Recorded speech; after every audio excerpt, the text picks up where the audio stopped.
Okay, let us move further. We will discuss these internal questions later on after finishing the chapter. Then, in the 7th grade, he got a hint of what real science is when he entered a county science fair and lost. He was in 7th class when he participated in a competition in a scientific science fair and he lost it. He was not able to get any prize there. It was really a sad feeling to sit there and not get anything while everybody else had won something. Other they got some prizes, but he was not able to get anything. Right himself informed. His entry was slides of frog tissues because whatever he presented, it was the slides of the frog tissues which he showed under a microscope. He realized the winners had tried to do real experiments. They have done something new, something different to show to the public, some experiment, not simply make a neat display. Presentation was the not only thing. Already a competitive spirit that drives Richard Bright was appearing. I knew that for the next year's fair I would have to do a real experiment. He decided only then and there that in the next year when he will going to participate in this fair once again, he needs something real, something original, something experimental. The subject I knew most about was the insect work I had been doing in the past several years. But I just know one thing, the work which I had been doing for the last so many years was working on the insect, collecting the butterflies. So he wrote to Dr. Argat for ideas. He wanted to know some ideas, some different topics from Dr. Argat, and back came a stack of suggestions and experiment. There was a lot of underline the word stack, just get the meaning of the word from the dictionary and note in the notebook as word meaning. Stack, a pile of suggestions or for experiment. Those kept Bright busy all through high school. In his high school, after 8th, 9th, 10th, he was busy in doing experiments or working on those experiments which were suggested by Dr. Bright and led to prize projects in county and international science fair, and all these experiments helped him to get so many prizes in the coming years in county and international science fairs. For his 8th grade project, Bright tried to find the cause of a viral disease that kills nearly all monarch caterpillars every few years. He was just trying to find out the reason of that viral disease.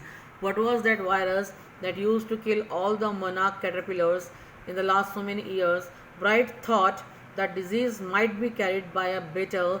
He tried raising caterpillars in the presence of beetles.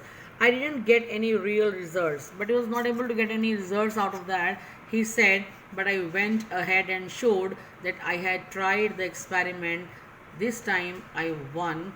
The next year, his science fair project was testing the theory that viceroy butterflies copy monarchs. How that happened? The theory was that viceroys look like monarch, but monarchs don't taste good to birds. Birds don't like those monarchs. Viceroys, on the other hand, do taste good. The birds feel them tasty, so the more they look like monarchs, the less likely they are to become the bird's dinner. A bride's project was to see whether in fact birds would eat monarchs or not. He found that a starling would not eat ordinary bird's food, it would eat all the monarchs it could eat. Bright said later research by other people showed that viceroy probably do copy the monarchs. This project was placed first in the zoological division and third overall in the county science fair. He was able to get the third prize, but still the curiosity to be at number 1 was still there. So in his second year in high school, Richard Bright began the research that led to his discovery to an unknown insect hormone. Now he changed his field, he entered into the next area. He was trying to find out some researches on the insect hormones.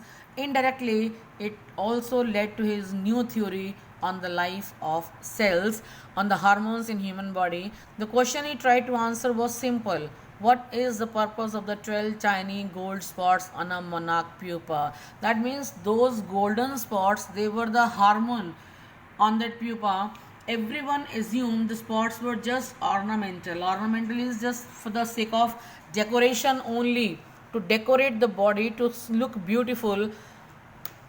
But Bright said, but Dr. Ebrard did not believe it. To find the answer, Bright and other excellent science students first had to build a device that showed that the spots were producing a hormone necessary for the butterfly's full development.